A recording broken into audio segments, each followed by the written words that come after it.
So the first one is distillation. We've we've used it multiple times, and it's basically why the cheap model is suspiciously good.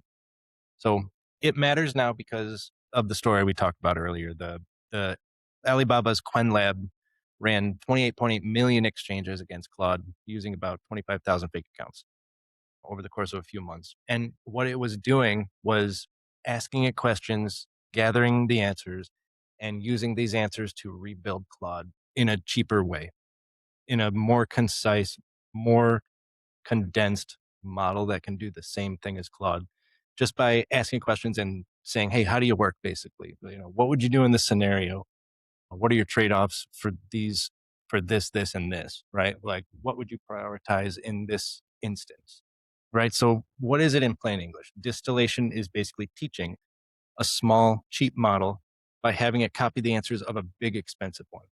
So you picture like the best tutor, like at the college who charges a fortune, right? Like $180 an hour for like whatever it is, like math tutor.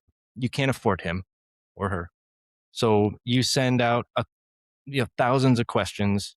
You write down every single answer and you use that pile of worked answers to train a cheaper student to respond the same way that that expensive tutor would, right?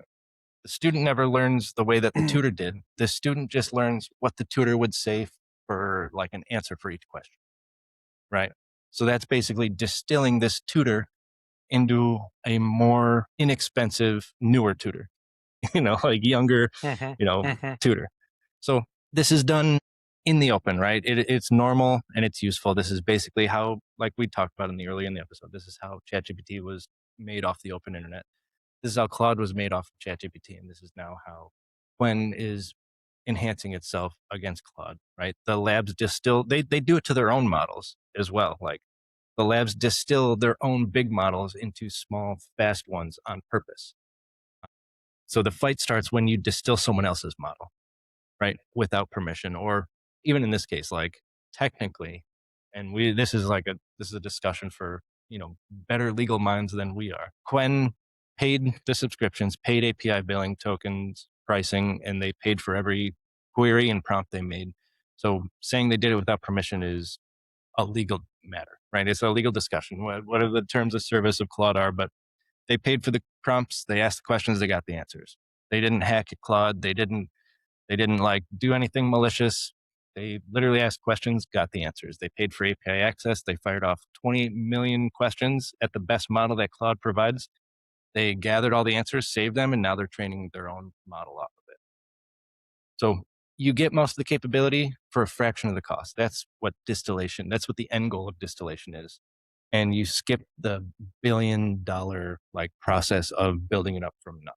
So that's why it would matter, like as a buyer, like if you're looking at two competing models and they say, hey, this one's distilled off like Opus, or like this one's distilled off like Sonnet, this one's distilled off of, Chat GPT, 4, right? When a vendor tries to sell you a model that is far cheaper than a frontier one, but somehow nearly as good, that's probably how it was built. And it's worth asking, hey, what was this distilled off of, or did you build it up from the ground up on your own? And this will open doors for you in whatever negotiation, whatever discussions you're in with a new potential vendor. Just using the word distillation, it puts you at the table with them. What do you think?